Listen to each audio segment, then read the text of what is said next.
Boa tarde para todo mundo, oficialmente, tá? Pessoas, olha só. A intenção de se fazer um happy hour, nós temos menos tempo, e, consequentemente, vocês, quando buscam fazer algo que seja voltado para a parte de redação, tem um intuito específico, que é aperfeiçoar aquilo que vocês já sabem ou encaminhar mais ou direcionar aquilo que vocês pretendem para alguns concursos que, porventura, estejam aí na linha, né, para vocês fazerem. O que é que nós temos hoje, digamos assim, no caminho, no percurso para vocês fazerem redações? Vocês têm vagas residuais, né, como sempre, de clássico, mas é a última vez, é o último ano e é o último semestre. Tem a prova da Polícia Civil, que isso aí imediatamente vai ser efetivado em termos de edital, mas em termos de publicações também relacionadas à parte de redação. E outras organizadoras que, porventura, possam pedir, assim como o ITEP pediu no último concurso, mas foi estudo de caso. É um pouco diferente, isso é específico, da área específica, dependendo daquilo que vocês querem, mas, no geral, nós temos de entender e compreender duas ações. Foi o que eu coloquei no material para vocês. Se vocês aí tiverem, eu ligo já para quem não tem. Toda essa parte relacionada à redação, ela principia a relação específica de nós conhecermos o que são as tipologias essenciais de uma redação. Isso é essencial. Não é a ideia de você simplesmente ter aqui em mão, para não dizer em mãos, tá? É em mão mesmo, porque você está em pé, apesar de ter dois no chão, então você tem em mão também. Não é a ideia só do espaço físico, né? As questões relacionadas a linhas específicas, mudei de ideia, mudei de parágrafo. Não é só essa relação de apresentação do texto. É, na verdade, aquilo que a organizadora exige para cada relação que você vai ter aqui de apresentação. O que é que isso significa? Uma tipologia, e essa tipologia, uma tipologia marcada, específica, inicia-se aqui, no que nós chamamos de dissertação. Coloquei aí no material para vocês a ideia da dissertativa e, ao lado, a argumentativa. Esse espaço que vocês têm aí é para preencher, para ficar algo bem, digamos assim, mais didático, tá? O que é necessário nós sabermos e compreendermos em relação a essa questão? Seguinte, quando nós envolvemos a relação específica de uma redação, eu tenho de entender que o candidato ele tem que ter um conhecimento de mundo. Esse conhecimento de mundo ele é prévio, ele não é lançado a partir do momento que você lê os textos motivadores. Ele, na verdade, ele é aguçado ao ler os textos motivadores. Eu tenho que saber dessa diferença muito clássica. Porque quando eu digo assim, olha, foi motivado a partir do momento que eu li. Então, a partir do momento que eu li, eu comecei a fazer resgates de leituras passadas. Aí foi daquilo que eu assisti, daquilo que eu ouvi, daquilo que eu reli, daquilo que eu discuti, daquilo que foi debatido, daquilo que porventura tenha passado assim, de relance na TV, ou em algum jornal, ou alguma revista, ou qualquer coisa que você tenha visto. Mas toda essa produção de texto, ela vem numa construção específica daquilo que vem do discurso alheio para mim. Então, a construção, ela vem de fora para dentro, não é de dentro para fora. A partir do momento que ela vem de fora para dentro, aí eu começo a construir o meu texto. Aí vem o que nós chamamos de ponto de vista. É aí onde nós diferenciamos os 3 T's de um texto, que há a necessidade, muitas das vezes, de aparecer só 2. Ele é, digamos, facultativo. O que é que nós chamamos isso? Conceito de título, o que nós chamamos aqui de tema, e a ideia específica de uma tese. Eu preciso saber desses 3 T's antes de começar a escrever qualquer questão. Certo? Todo título, ele tende a aparecer em textos que nós chamamos de sequência dissertativa, argumentativa? Não. O que nós chamamos de título, ele é um critério extremamente subjetivo e ele é obrigatório para textos que são publicáveis. Aí você diz, Céfalo, o que é um texto publicável? Um texto publicável é um artigo de opinião, é uma carta aberta, é uma carta argumentativa. Há títulos que são obrigatórios. A carta argumentativa, ela dispensa, mas a carta aberta, ela tem título. Carta aberta a fulano de tal. O artigo de opinião, a característica dele já é a presença de um título, porque é aquilo que eu assisto, que eu vejo nos jornais, eu vejo nas publicações. Então, o título é uma parte, é uma condição sine qua non para que eu chame de artigo. Provavelmente, vocês veem muitos artigos ao fazerem as provas de português. Tipicamente, são textos com características de artigo de opinião. Alguém que escreve a respeito de determinada opinião e a manchete. O título é o que vai chamar a atenção, ou pelo menos vai antecipar aquilo sobre o qual o texto vai tratar. Então, dentro de um título, isso aqui é facultativo. Certo? Então, eu não tenho a obrigatoriedade de usar, não. Mesmo que você fosse fazer, por exemplo, a prova do Enem, que é puramente uma dissertação argumentativa, o título Ele não é obrigatório, o título ele é facultativo. Por quê? Porque o título ele é uma característica de um texto publicável. O que vocês fazem hoje em concurso público, ou no Enem, vou generalizar, concurso, eles exigem um texto não publicável só. Ele quer um texto que vai ser aí adequadamente corrigido. Então, eu vou avaliar o seu texto. Ele tem um texto avaliativo. Então, o título ele passa a ser facultativo, à exceção do artigo, que isso aqui é só na Comperv, ou, especificamente, a chamada carta aberta. Esses são os únicos textos em que há exigência. Sabe, mas eu já fiz textos, por exemplo, específicos da área militar, em que havia a obrigatoriedade dessas relações aqui com o título. Bom, se ele pedir, se ele solicitar, tudo bem. Creio eu que vocês não estejam aí na idade de fazer, porque são pessoas mais novas. Nós estamos com 19 e aí eles exigem com 18. Tá? Então, é dentro dessa função de mudança, esses dois textos são aqueles que mais caracterizam, que mais focam a relação da obrigatoriedade de um título. Mas todos os textos, todos, de uma forma geral, eles trazem um tema. Caso contrário, nós não escreveríamos. Por que eu estou falando isso para você? Porque o tema é o assunto abordado. Esse assunto abordado, eu estou falando de um assunto abordado na proposta. E esse assunto abordado na proposta leva você a pensar e aquela ideia de retomar tudo aquilo que você construiu, tudo aquilo que você leu. Então, a ideia de um tema é o assunto. Você vê isso quando vai assistir um episódio de uma série, quando você vai assistir a um filme, quando você vai ler uma obra, quando alguém indica para você uma leitura, existe uma temática, existe tema, é assunto. Do que é que ele vai tratar? Envolve violência, envolve questão de leis, envolve a ideia aí de direito administrativo, está relacionado aqui às questões trabalhistas, aqui envolve as questões relacionadas à ideia da ciência, os cortes ou as contingências, ou a ideia de balbúrdia, o que é? Está sendo discutido. Então existe um tema. Agora, a tese ela só vai existir na condição de um texto que seja argumentativo, e eu explico já para você a estrutura. A tese, ela só existe dentro de um texto argumentativo. Por quê? Porque a tese é aquilo que eu defendo. É a ideia defendida, e aí eu vou colocar por você, sem você utilizar a primeira pessoa, tá? Então, a ideia defendida por você. Eu vou usar a primeira pessoa aqui no artigo. Posso usar. Aqui na carta aberta também. Mas como nós vamos pensar num texto mais amplo, a ideia da defesa de uma tese, ela vai versar por pessoas que nós vamos chamar de pessoas impessoais. A terceira pessoa, quando eu digo sabe-se, conhece-se, tem-se conhecimento, ou a ideia até da primeira pessoa do plural, que não é muito comum, mas aí há adequação. Então, o que é que eu preciso entender nesse processo? Dentro dessa relação de título, tema e tese, eu tenho de saber que a tese é específica de um texto argumentativo, mas o tema é comum para os dois, assim como em qualquer outro texto que eu publique. Seja uma narrativa, seja só uma dissertação, seja o que for. O tema, ele tem de existir. Caso contrário, nós não escreveríamos.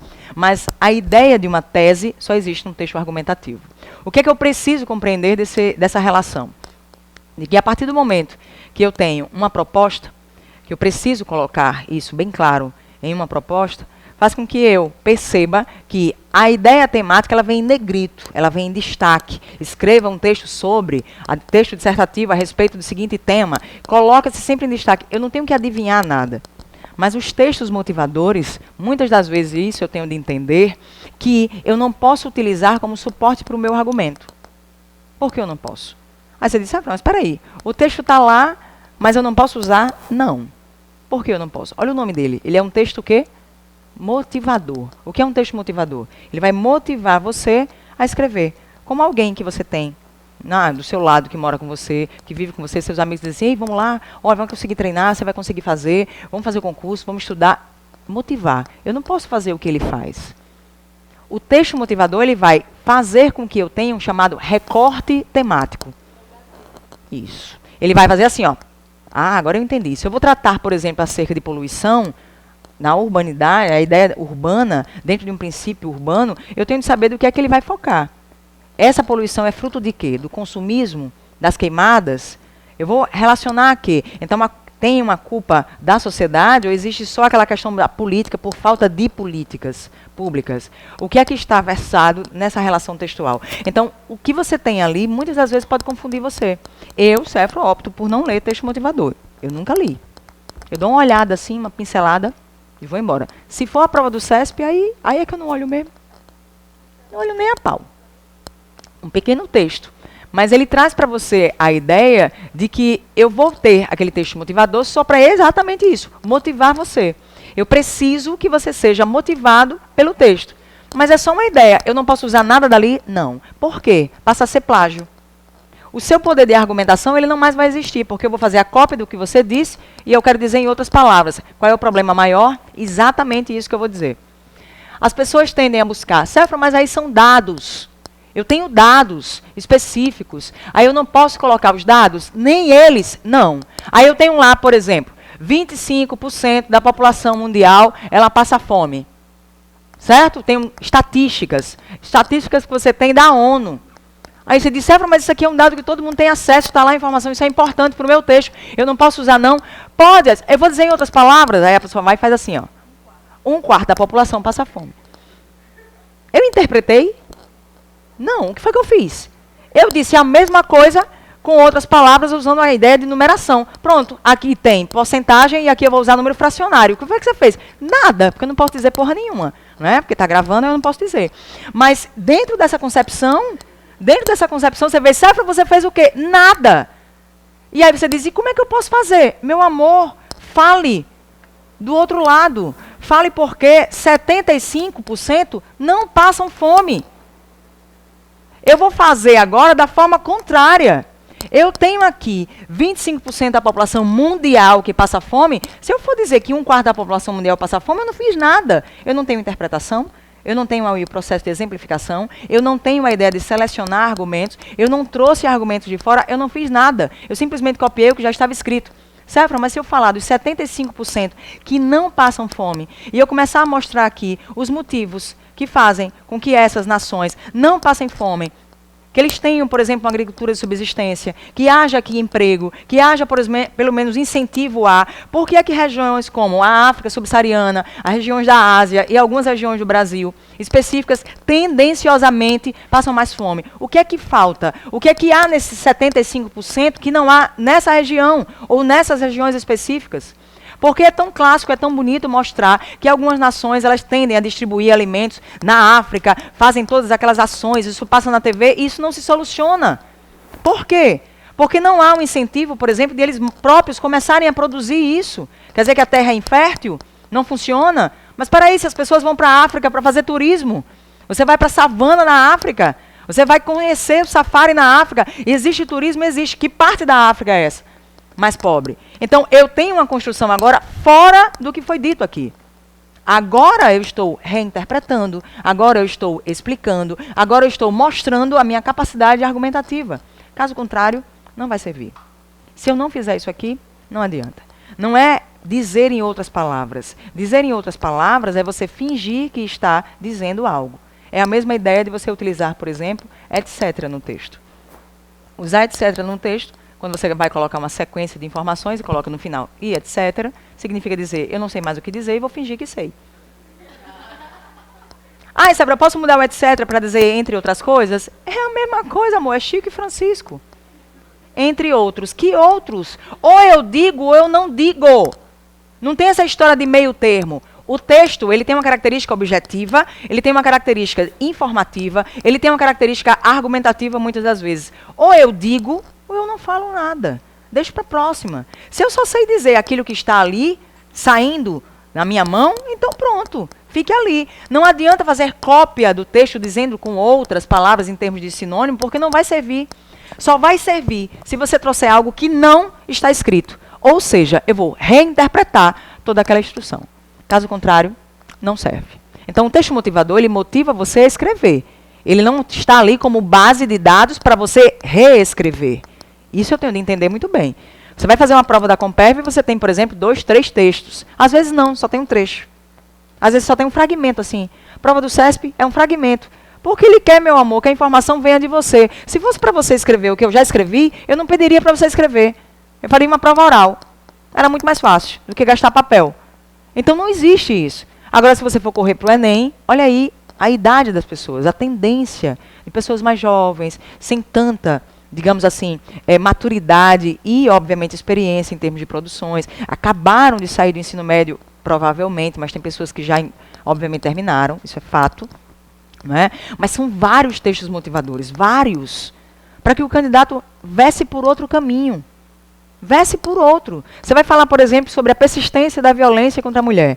O meu texto traz a lei do feminicídio, que foi homologada no ano, né?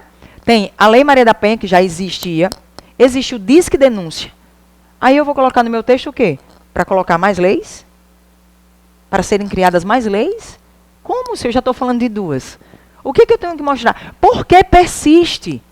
A persistência que eu quero saber é essa. Por que, mesmo diante de tantas leis, ainda persiste? Aí é quando você vai trazer o aspecto cultural, a questão do machismo, a relação que você tem profissional, o preconceito de algumas pessoas em relação à participação da mulher ativamente em determinadas profissões.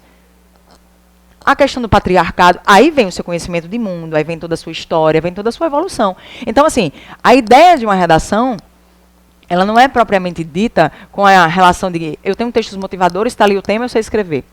É muito, mas muito mais importante aquilo que você estudou antes. E não tem adivinhação. Se você tem um poder de leitura, pode vir o tema que vier, você faz. Não existe isso. Professor, o professor deu o tema. E o que é que adianta se você não sabe escrever? O professor deu o tema um dia antes. Ai, que massa, no aulão o professor deu o tema. Sim, você não sabe escrever, adiantou o quê? Ele fez a redação para você? Não fez. Ele não fez. Se ele fez, beleza. Naquele ano que a gente fez foi Facebook, ou Facebook não, foi sobre as questões de fake news e tal. Você trabalhou na sala. Massa, meu amor, estava todo mundo falando. Era uma temática óbvia. É lógico que a Compeb ia usar fake news. É lógico. Isso é uma questão óbvia, não é adivinha, não. São as questões já de experiência. O professor não adivinha tema, não. Isso não existe, não. Se fosse assim, eu não dava aula. Eu sentava ali na praça, abria uma barraca e dizia assim, dá-se o tema das redações, R$5.000. Isso é muito caro. Eu digo, a sua vida, amor. Oxi, olha aí, minha vida. Onde é que fica? Oi, amor. Não, aí, ali você tá. Ali você já está falando de uma questão mais específica, né? Não, aí não tem problema, porque a partir do momento que você detalha, né, como você agora está detalhando, então existe uma questão mais pontual. Mas fora isso, dizer só etc., mas ter dito algo antes é mais importante, né? Como você disse, o que, países, e disse eu entre outros, ou seja, o que for, o importante é você dizer essa relação específica. Eu não tenho que me importar. Cara, eu estou procurando esse material aqui para ver se ele aparece aqui. Eu não tenho que me importar com as questões do termo que eu vou terminar a frase. Não é o etc., o entre outros, o por exemplo. É o que eu disse pontualmente. Os substantivos, os adjetivos, as leis, os termos. Entende? É com isso que eu tenho que me preocupar. Não é com a terminação. Peraí.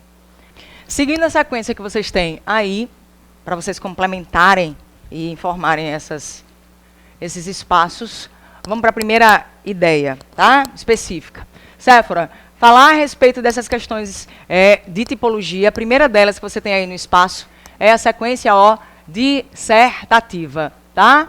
A relação que existe na dissertativa, o que é que eu preciso utilizar aqui como informação e entender como caracteriza-se esse texto. Como é que ele se caracteriza? Primeira ideia que eu tenho que ter, a sequência dissertativa é um texto que ele vai mostrar, tá? Mostrar o quê? Séfora? Mostrar enriquecimento, vai mostrar informações, ele vai mostrar dados, ele vai mostrar informação. Então ele tem a função de, texto dissertativo, ele tem a função de mostrar, ele tem a função de informar. Além disso, ele vai fazer isso, ele vai expor. Além de expor, ele vai explicar. E além de explicar, ele vai fazer isso aqui para você, afirmar. Então, um texto de caráter dissertativo, aquele em que você vai ler e vai encontrar informações, explicações acerca de determinado tema e que são colocadas para fora. Expor é pôr para fora. Explicar é deixar claro. Sabe, eu quero ler a respeito aí da violência contra a mulher, eu quero ler a respeito dos conflitos que existem no Oriente Médio. Para eu ler sobre isso, eu vou ler, olha, tem um livro muito legal que fala sobre isso, tem nossos livros de História e Geografia durante toda a escola, e até os livros acadêmicos nas universidades. Aqueles livros que nós lemos, todos aqueles têm caráter dissertativo. Ele informa, você se enriquece, você vai enchendo-se de informação. Então, a partir do momento que você se enche de informação, você passa agora a falar sobre esse assunto. A questão é que num texto de caráter dissertativo, que é a apresentação dele, como ele se apresenta para você daqui para baixo, a principal característica desse texto, ele vai ter exatamente a relação que eu estava mostrando para vocês, que é a primeira linha, tendenciosamente eu tenho que fazer parágrafo. Isso é obrigatório.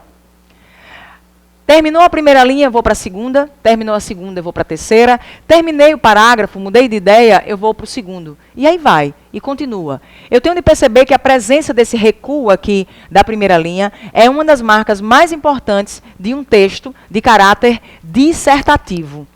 Certo? O texto dissertativo, obrigatoriamente, está aqui, ó. Eu preciso desses espaços, que são os parágrafos. Cefro, mas isso aqui eu posso não fazer? Não, eu tenho de fazer. Um texto dissertativo, ele precisa disso. Então, a caracterização que você tem é, dentro dessa relação de um texto dissertativo, há aquele também em que você vai utilizar a relação argumentativa. E o texto de caráter argumentativa, dissertação argumentativa, ele vai além... Não está minha foto pelada aí não, viu, para aparecer.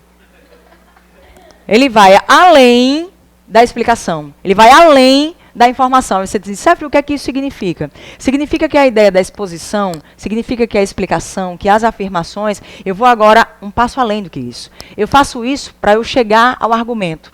E para eu argumentar, eu tenho de usar um poder que poucas pessoas têm, que é o poder de quê? Persuasão. Cefro, esse poder de persuasão é aquele que eu tenho com o poder de convencer. Aí vem a ideia principal, que isso serve até para os textos de língua portuguesa. Um texto de caráter argumentativo, ele não vai convencer você. Eu tenho de entender isso. O leitor, ele não é convencido. Eu tenho de perceber que o texto se encaminha para o convencimento. Há traços, há pistas, há elementos, o que nós chamamos de modalizadores de discurso argumentativo, que vão marcar a presença da argumentação. Céfora, ele está indo além da explicação quando ele começa a convencer e ele faz o quê? Um advogado de defesa ou promotor de acusação, eles vão trabalhar com essa relação. Conseguiu? Quer pegar outro cabo, não? Desse aqui, ó. Esse aí é o meu. Às vezes funciona só com o daqui. A ideia da exposição, né, dentro, a partir do momento que eu saio da exposição, que é a mesma coisa de dissertar. Você diz, texto dissertativo é a mesma coisa de expositivo? É. Um texto que disserta, você expõe. Um texto que disserta, você explica. São sinônimos. Texto explicativo, expositivo, dissertativo são sinônimos. Sendo que este nome aqui, hoje, é só para a redação. Só. Quem já fez prova, por exemplo, do CESP, tendenciosamente os textos são só dissertativos. Eu não preciso convencer ninguém. Eu vou mostrar isso para vocês nos textos. A argumentação são outras propostas de outras organizadoras, em que você vai trabalhar com o argumento, porque ele exige o convencimento. Aí você faz, peraí, mas para eu convencer eu uso o quê? Exemplos. Eu tenho dados estatísticos, em que eu vou mostrar. E eu faço e mostro esses dados estatísticos, porque tendenciosamente eu vou fazer comparações. Eu posso fazer comparações de épocas, eu posso fazer comparações de sociedade, eu posso, na verdade, relacionar essas comparações e exemplificar. Exemplo para isso. Nós estamos vivendo hoje um contexto de sarampo no Brasil. Né? Reingressamos, na verdade, na lista de países que desenvolvem o sarampo. Nós não havíamos saído disso. Mas por quê? Por causa das vacinas. Sabe, mas isso já aconteceu, das pessoas se negarem a se vacinar. Já aconteceu. Em 1904, na revolta da vacina. Aí você diz assim, poxa, se eu fizer essa comparação de 1904, eu trouxer para 2019, mostrando que essa mesma ação ela aconteceu, mas eu vou ser mais crítica ainda, porque em 1904, meu amor, eu não tinha internet, eu não tinha Drauzio Varela na televisão, eu não tinha acesso fácil aos médicos. Era aquele médico que vinha a cavalo, passava 3 dias para chegar, e o padre já vinha junto, que era para exumar o corpo, porque não tinha mais jeito. Hoje, você tem SAMU, hoje você tem informação que você pode tirar ligando para o SAMU. Olha, aconteceu isso, os procedimentos de primeiros socorros. Como é que alguém se nega a vacinar uma criança? Você diz assim, sabe, mas ele não se vacina. Peraí, a criança não é a criança que não se vacina. É o adulto que não leva a criança a se vacinar. Então, a culpa é do pai. Aí já existe aqui um artigo 227 para ratificar a importância disso, que é dever da família, é dever do Estado e é dever da sociedade a obrigatoriedade dos cuidados de saúde também da criança, do adolescente e do jovem. Então você tem uma relação na Constituição de que obriga os pais a cuidarem dessas crianças. A partir do momento, no Estatuto da Criança e do Adolescente, da mesma forma. Então, a partir do momento que eu cito exemplos, faço essas alusões históricas e faço essa contextualização de tempo, eu mostro que não há por que isso acontecer, porque, por exemplo, tenho no Brasil hoje a ideia específica de ter dizimado com a poliomielite. E como é que se dizimou a poliomielite? Com a vacina. Vocês lembram do Zé Gotinha? A maioria de nós lembramos.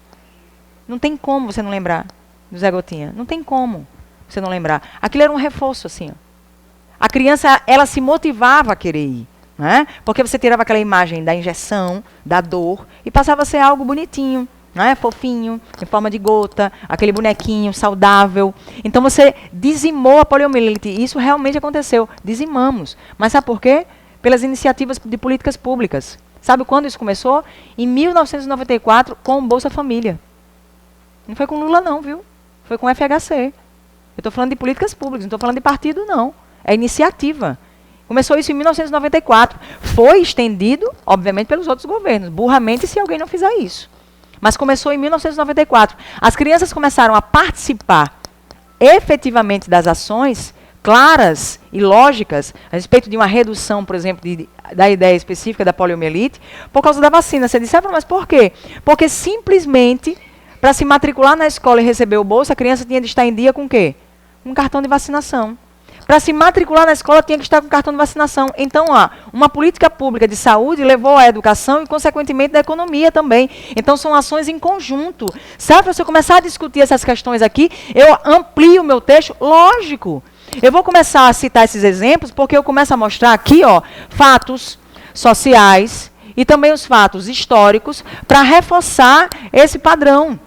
Quando você começa a mostrar, por exemplo, que o número que você tem hoje de apenados no Brasil, cerca de 720 mil, e eu reforço e mostro que prisão não resolve violência, aí você diz assim, resolve sim. Não resolve, porque nós somos a terceira maior população do mundo. Nós perdemos para a China e para os Estados Unidos, já ultrapassamos a Rússia. Olha a potência mundial que nós somos. 720 mil, a terceira maior população de apenados no mundo. Resolveu o problema da violência? Não. Dados do CNJ, 80, olha o que eu estou dizendo, 82%, pode reforçar isso aqui, procure na internet, Conselho Nacional de Justiça, 82% desses apenados aqui são reincidentes. 40% desses são presos provisórios. Aqueles que poderiam ter sido resolvidos em 90 dias, estão lá 2, 3, 4, 5 anos. Se você fizer o levantamento de mortes de Alcaçuz, que foram dados os dados específicos, né, divulgados na mídia, 26 mortos, mas eram 26 mortos que tinham um tronco, 3 cabeças, 4 braços esquerdos, 5 pernas. Eu tinha de falar só de 26 corpos, porque cada corpo daquele tinha o quê? Indenização, que o Estado teve de pagar à família. Que absurdo! Amor, está na lei. Quem é que decide a lei? O Poder Legislativo. Quem é o Poder Legislativo? Deputado estadual e federal, aquele que você recebe só um negocinho para votar bem rapidinho. Aí você não entende de onde vem, como é que faz um negócio desse, está aí a comprovação. Está aí. Então você tem uma estatística. Ainda bem que não é a minha foto pelada, hein? Chega, eu gelei, me arrepiei todinha. Porque tem uma que eu estou assim, abrindo escala, né? Só no pensamento, porque dura sou eu, né? A própria cadeira sou eu. Então, dentro dessa relação, pessoas, de persuasão, de texto argumentativo, dissertativo, eu tenho de saber que nem todo texto dissertativo ele é argumentativo. Mas todo texto argumentativo ele é o quê? Dissertativo. Não tem como você argumentar sem antes ter exposto, sem antes ter explicado, sem antes ter afirmado. A afirmação ela tem que se basear no conhecimento de mundo. Eu não vou afirmar com base naquilo que já está dito. Eu tenho de afirmar aquilo que eu li. Então, dentro dessa construção específica que você tem de texto, a mais clara que você tem, é porque não tem material sobrando desse aqui não, né? Só se eu pedir para alguém. Tu pode pedir ali fora, por favor, para as meninas imprimirem um material desse para mim, porque eu consigo acompanhar legal. Só por enquanto. Segundo tópico que você está aí, número 2, tem assim, ó. O texto, corrige aí que é se divide, não é de divide não.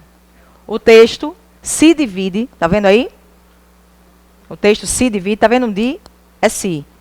O texto se divide em partes essenciais e necessárias para que seja caracterizado como uma dissertação argumentativa. Você sabe quais são essas partes? Eu dividi para você aí as 3 partes principais e primordiais, que elas nunca vão deixar de existir, certo? Nunca. Todo texto vai ter de ter essa divisão básica. Todo texto tem de ter começo, meio e fim. É o que nós chamamos de introdução, de desenvolvimento e, obviamente, a minha conclusão. Pessoas, a introdução é a parte, digamos, mais dolorosa de um texto. É aquela que você pega aquela folha em branco, tem 30 linhas ou 40, e você faz bem assim, ó. Como é que eu começo? Como é que eu vou fazer para quase abortar essa ideia? Aí eu sei falar, mas eu não sei começar. Porque eu tenho de saber como se constitui, como se transforma uma introdução. Eu tenho de saber disso. Sabe, uma introdução eu formo como? O primeiro tópico que eu coloquei para vocês aí é a chamada de quê? Abordagem de quê? Do tema. O que significa abordagem do tema? Eu vou fazer alusão ao tema. Escreva aí, ó. Faz-se. Não vou ficar escrevendo para vocês, não. Faz-se. Assim, ó. Com Z, tracinho, SE. Faz-se alusão ao tema. Faz-se alusão ao tema.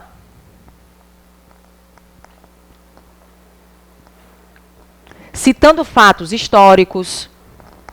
Obrigada. Obrigada, viu?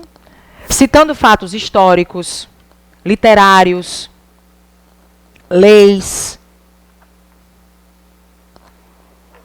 obras literárias, autores, o que você quiser. A construção ela está toda aí.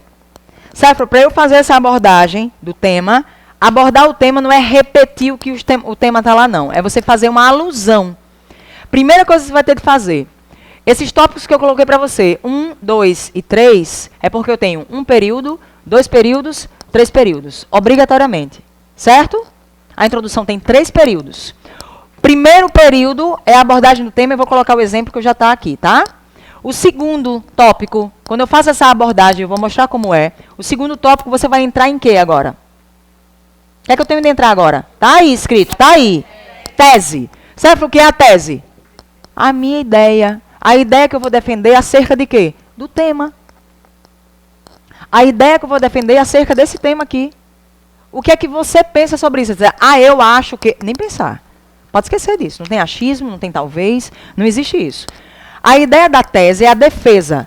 Eu vou mostrar para você como é que você vai fazer. Depois daqui, dessa tese, terceiro tópico que você tem, está aí escrito para você. O que é que eu tenho?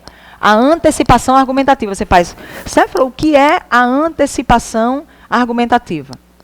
A antecipação argumentativa nada mais é a caracterização dos 2 tópicos que você vai abordar no argumento. Coloque aí.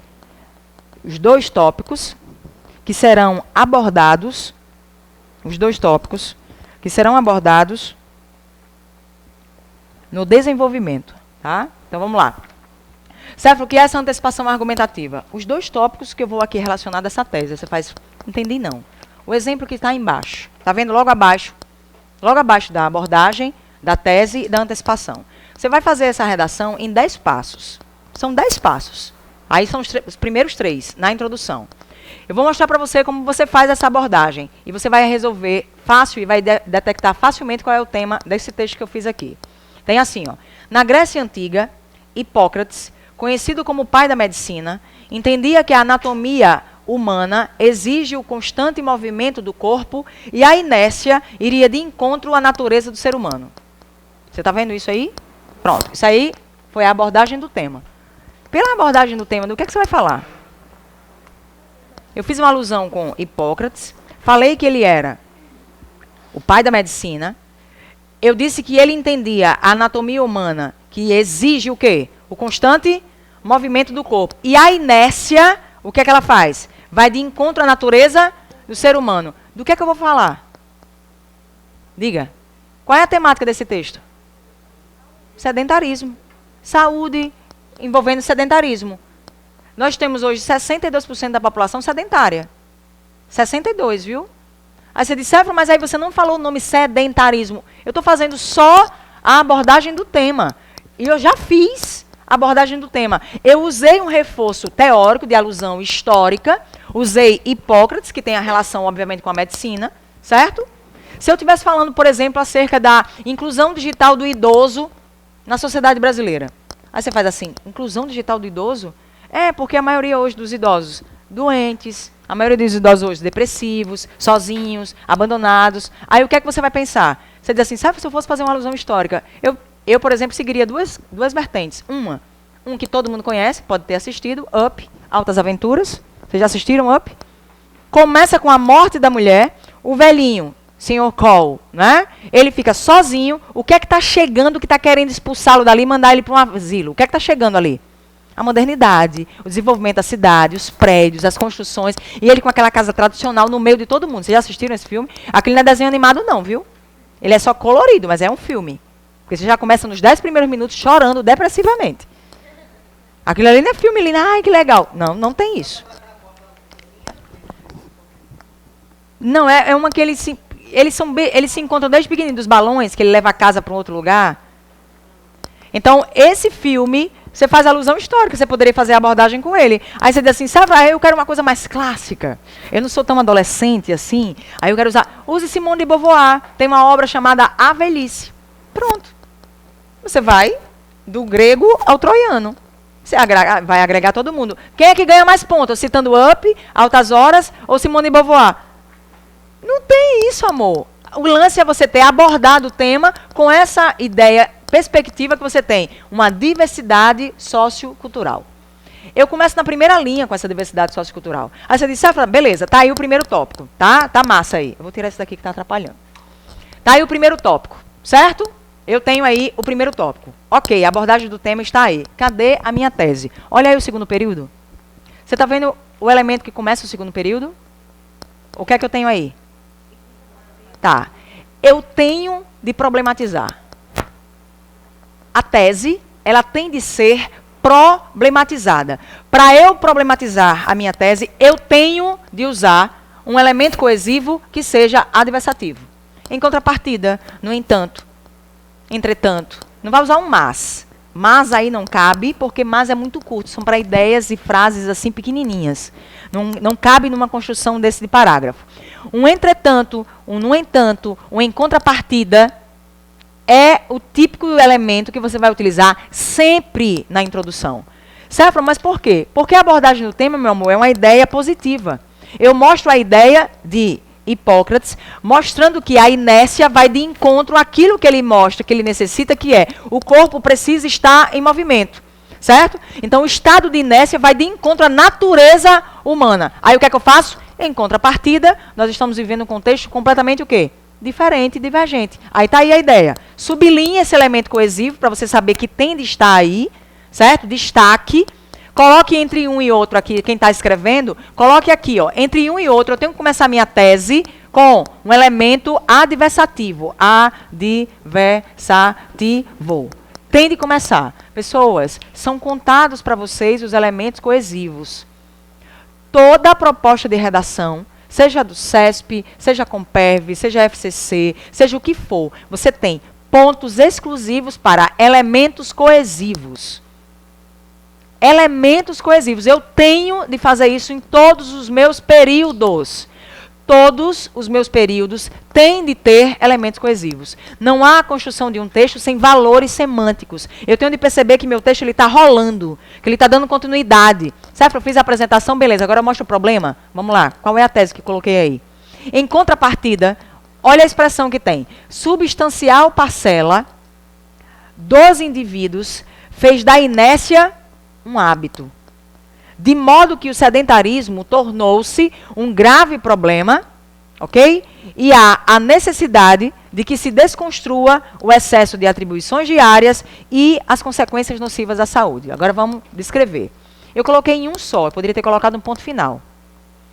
Aí no finalzinho da tese. A tese está onde? A ideia que você defende. O que é que ele diz?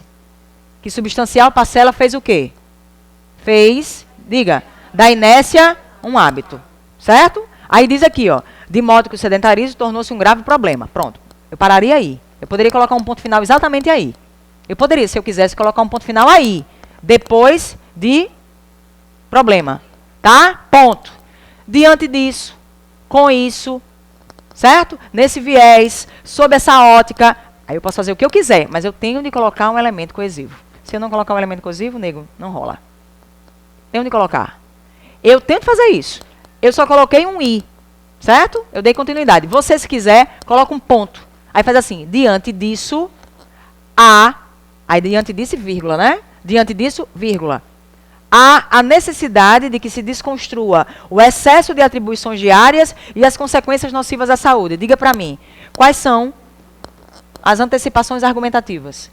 Do que é que eu vou tratar no decorrer do texto? Porque eu já disse aqui na minha tese que os indivíduos fizeram da inércia um hábito e isso se tornou um problema. Ponto. Essa é a minha tese. Acabou. Certo? Mas quais foram os fatores que influenciaram? Não, não é agora que eu vou falar. Isso é no meu argumento. Não vá jogar pérola para porco no início e acabar o programa. É você começar o show logo com Coldplay. Não pode. Primeiro tem que tocar quem? Grafite, brucelose, né? Mastruz com leite. Depois que vem Imagine Dragons, depois que vem Coldplay, depois que vem U2. Eu não posso começar com um show potente porque vai todo mundo embora depois, amor. Eu começo com uma bandinha fraca, porque é o que segura a galera lá para comprar bebida, para se embriagar e gastar dinheiro. Como é que o corretor vai ler seu texto se você já disse de cara o que é que ia acontecer? Pronto, não vou ler mais não. Estragou. É a mesma coisa você chegar logo e tirar a roupa. Não tire não, demore.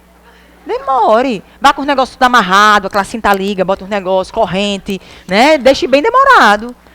Deixa o telefone tocar. Você não tem não aquele negócio malandramente. Lembra não da música Malandramente? Aquilo ali é um teste para a mulher. Aquilo ali é a prova de que a mulher tomou iniciativa. Leia a música. Você lembra da letra? Malandramente, a menina inocente, foi o que ela fez. Hã? Só para poder curtir, ela se envolveu com a tropa. Mas o que foi que ela fez? Ela fingiu que a mãe dela tinha ligado para ela. E foi para casa. O cabo ficou, sempre alerta, sem fazer absolutamente. A mulher foi para casa. Para casa. O cabo ficou doido, desorientado. Olha a mulher empoderada. Sozinha, deixou o cara. E a boizinha, viu? E ela diz, malandramente. A menina inocente. Inocente não tem nada. Devia dizer a mulher inteligente, né? Não sei. Aí vamos ver. Cefra, qual é a minha antecipação argumentativa? Eu já disse que a população, que as pessoas, que substancial parcela dos indivíduos fizeram da inércia um hábito. E isso se tornou um problema. O que é que eu vou mostrar agora? Eu vou ter que escolher 2 tópicos, 2 vertentes que serão meus argumentos. Eu tenho que dizer. Pronto, eu quero agora as causas. Você vai pensar num texto que vai fazer isso aqui, ó. Causa e efeito. Eu tenho isso aqui. Causa e efeito. Certo? Existem causas e existem efeitos. Qual foi a causa? As pessoas terem feito da inércia um hábito. Quais são os efeitos? Escolha. Não estou dizendo que só tem esses 2. Você pode fazer o que você quiser. Qual foi o primeiro que eu citei aí? Qual é o primeiro? O que é que eu vou fazer? Desconstruir o quê? O excesso. Pense comigo só nessa frase aí. Sublinhe, ou então marque aí ou anote, o que você quiser. Esse primeiro tópico aqui da antecipação argumentativa, ele tem uma história enorme aí. Quando você fala do excesso de atribuições diárias, o que é que vai vir à minha cabeça? Mulher trabalhando, saindo dessa rotina da mulher ter a obrigatoriedade de cuidar dos filhos, agora ela participa conjuntamente. Mulher fazendo concurso público, existe a globalização, o processo de revolução industrial, tudo que vem mudando. O tempo que não deixa mais você almoçar em casa, você passa a consumir outros tipos de produtos, não faz mais exercícios físicos porque não tem tempo. Olha o que é que você está falando de modernidade que leva você a doenças também, físicas. Certo? Então eu tenho o excesso de atribuições diárias é um fator. Qual é o outro fator que eu citei para você? O óbvio. O óbvio. Porque isso vai me levar a quê? A doença. Que doença eu tenho com sedentarismo? Diga para mim. Obesidade, o que mais? Hipertensão, o que mais? Diabetes. Pronto, amor, terminou seu texto. Acabou. Joelho desmantelado, não é? Osteoporose. Tá aí. Tem pessoas com 20 anos com um corpo de 70. Não o corpo físico, mas a questão da resistência de um corpo 70. E tem pessoas com 70 com um corpinho de 25, que corre na maratona, que vai para meia maratona. Tem que arrumar um tempo. Séfora, eu fiz isso aqui, falei do excesso de atribuições e falei das doenças que são, obviamente, provocadas, eu já terminei meu texto. A introdução é o telhado da sua casa. É o que você vai ver de cara, sendo que agora eu vou ter de sustentar esse telhado com argumentos. Eu preciso agora, qual é o primeiro argumento que eu vou citar? Qual é o meu primeiro parágrafo de argumento? Eu vou tratar sobre o quê? O excesso de atribuições diárias. Qual é o terceiro parágrafo, que é o meu segundo de argumentação? As doenças. Eu terminei o texto já, amor. Eu não tenho o que fazer, não. Não tenho o que fazer. Aí você agora vai prestar atenção em como você vai desenvolver esses argumentos. E eu coloquei para vocês aí o caminho que você vai seguir. Isso aí serve para qualquer texto dissertativo. Séfora, tá aí, ó. O desenvolvimento, tá vendo que eu coloquei 2 vezes? Porque você vai fazer isso 2 vezes, viu? Você não vai fazer só uma, não. Eu só coloquei uma, porque também eu ia fazer a redação todinha, tá? Primeiro argumento que você tem aí, o tópico 4. Depois o tópico 5. Depois o tópico 6 e o 7. Só falta o 8, 9 e 10, que é a sua conclusão, amor. Você vai fazer isso aqui 2 vezes. Séfora, o que é que eu tenho no tópico 4? O que é que eu faço no tópico 4? Diga aí. Eu vou falar sobre o quê? Eu disse na introdução, está lá escrito. O que é que eu vou falar? Do excesso de atribuições diárias. O que é que eu vou colocar aqui? Chamado tópico frasal. Aí você faz assim, você fazer isso não. Mas é por isso que você veio para a aula, meu anjo. Você veio para a aula exatamente para isso, para aprender a fazer. O que é um tópico frasal? A ideia que vai encabeçar o meu parágrafo e que tudo que virá depois faz parte desse tópico frasal. O tópico frasal é a ideia central. Eu sei que nesse primeiro parágrafo de argumentação, que é o meu segundo, eu vou falar sobre o excesso de atribuições, não é? Bota na sua cabeça. Eu tenho de começar o texto com um elemento coesivo. Ponto. Não adianta, não tem para onde correr. Certo? Será que eu tenho de começar a frase assim, começar mesmo? Não, ele pode aparecer depois. Uma oração invertida, uma oração inversa, mas tende a aparecer. O que é comum você utilizar nos argumentos? No primeiro, você poderia usar, se quisesse, inicialmente. Se você não quisesse, poderia usar a princípio. Se você não quisesse, você poderia colocar em primeira análise, em primeiro plano. Não tem problema. Ah, Isabela, poderia colocar a priori? Pode. Mas a sua linguagem tem que se manter nesse nível hard. Né? Não vai dizer a priori e depois dizer as coisas. É você botar um smoke e quando você olha, você está de sandália de couro. Sandália de couro é tudo, agora com smoke não rola. Normal. Essas já fazem parte do processo mesmo. Pode usar sem problema nenhum. Sem problema. Não precisa botar aspas, nada. Itálico. Primeiro você vai escrever à mão, né? Não tem nem como você colocar. Tem pessoas que já escrevem a redação em itálico, né? Que a letra já é assim. Então, o tópico frasal, a primeira coisa que ele tem de aparecer aqui é o elemento coesivo. Certo? É o elemento coesivo, vírgula, e o tópico frasal. Qual é o tópico frasal? É você pegar o primeiro tópico que está aqui, que é o excesso de atribuições, e você fazer a ideia. Você, na verdade, vai dizer o que é esse excesso de atribuições. Olha como foi que eu coloquei para você aí. A princípio, está aí o elemento coesivo. A princípio, vírgula. Vamos lá. O que é que tem aí dizendo? O acúmulo de tarefas no cotidiano motiva a falta de atividades físicas. Pronto. Aí você faz, Séfora, é só isso? E não é não? Não está aqui? Não é o excesso de atribuições diárias? Não é o excesso? Você não vai repetir o excesso de atribuições diárias. Você vai dizer agora com outras palavras. E aí o que é que você diz? O acúmulo de tarefas no cotidiano motiva a falta de atividades físicas. Eu não vou começar a escrever, não. Tenha calma, amor. Você vai só, tá tirando a roupa agora. Ó. Agora que você jogou a Sharp no chão. Tenha calma, é stripper. Você vai mostrando devagar. Se tirar de vez, a pessoa sai correndo. Tem que ser devagar. Para a pessoa ficar, porque senão vai embora. Aí o que é que eu fiz? Tópico frasal. Segundo elemento que eu vou colocar aqui, que é o passo 5. Entrei no tópico frasal, o Séfora disse que a princípio, que ó, o acúmulo de tarefas no cotidiano motiva o quê? A falta de atividades físicas. Acabou aí. Você está dizendo especificamente que o acúmulo de tarefas, eu estou falando de trabalho. Eu estou falando da mulher que tem a terceira jornada. Lembra que as pessoas dizem muito isso? Que a mulher tem a terceira jornada, porque é dela a responsabilidade de cuidar dos filhos. Eu fui agora tomar vacina, sarampo, não sei o que, esse negócio que eu não lembrava se eu tinha tomado ou não tinha, eu fui logo tomar. Aí quando eu fui tomar, Eu juro para você, eu contei cerca de 40 mulheres com crianças. Não tinha um homem com filho. Não tinha nenhum homem. A responsabilidade parece que é só das mulheres. Mas não está na lei escrito isso? Tá. A licença maternidade é de quanto tempo para a mulher? E para o homem? 5 dias. Seletista, 5 dias. Ou seja, o homem não tem obrigação nenhuma. Pariu, balança Mateus. Pronto. A obrigação é toda sua. O homem tem a responsabilidade de quê? Arcar com o financeiro. Pronto. Ele é o provedor, então é ele que tem que trabalhar, a mulher não trabalha. Olha a construção arcaica que nós temos na lei. Como é que você muda isso? A lei diz uma coisa e a sociedade quer revolucionar. Não tem como, amor, vai de encontro. Porque o tradicionalismo está ali, presente. Eu tenho que mudar a lei. Mas aí a construção ainda está se mantendo, né? Você vê isso na política, o número maior de homens. Você vê isso, por exemplo, em determinadas profissões. Quando você diz, mulher, Uber. Aí você faz assim, a mulher fica mais aliviada. Em São Paulo tem ladies Uber, né? Que são só mulheres que fazem o serviço de Uber. As mulheres ficam muito mais seguras. Não ficam? Porque a mulher não tem arma nenhuma, né? Arma que eu digo assim, que tem homem que usa como arma, né? Ele acha que o objeto que ele tem entre as pernas é um totem. Que vai fazer alguma coisa assim, cuidado, uma espada. Não é. Eu sou o cara. Ele acha, mas foi criado isso, ele é culturalmente voltado para isso. Culturalmente. Então o cara se acha. Aí a mulher olha e faz, o que foi?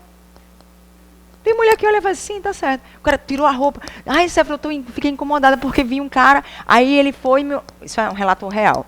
Eu estava vindo, aí o cara perguntou o endereço, a menina aqui na esquina. Aqui, uma aluna, lembra? Tua amiga, não foi? Ela disse. Aí ela simplesmente estava na esquina, o cara perguntou o endereço, quando ela foi, ele foi, tirou o papel daqui, ele não tirou o papel. Ele disse, deixa eu ver aqui o endereço. Aí foi e mostrou as coisas para ela. Eu tinha dito, moço, é só seguir essa linha aqui, ó, vá direto, ó. Aí ela ficou sem ação, voltou, e as pessoas passando. Eu digo, é o que isso? Doença mental, amor. O cara é doente. Anjo, tem lei, tem medida protetiva, tem a Lei Maria da Penha, tem feminicídio, tem o estopor balaio. Semana retrasada, lá em Macaíba, um policial pega um filho com 6 anos de idade, coloca no calo com a arma em punho. E atira. Coloca para cima, assim. O menino de 6 anos no colo dele.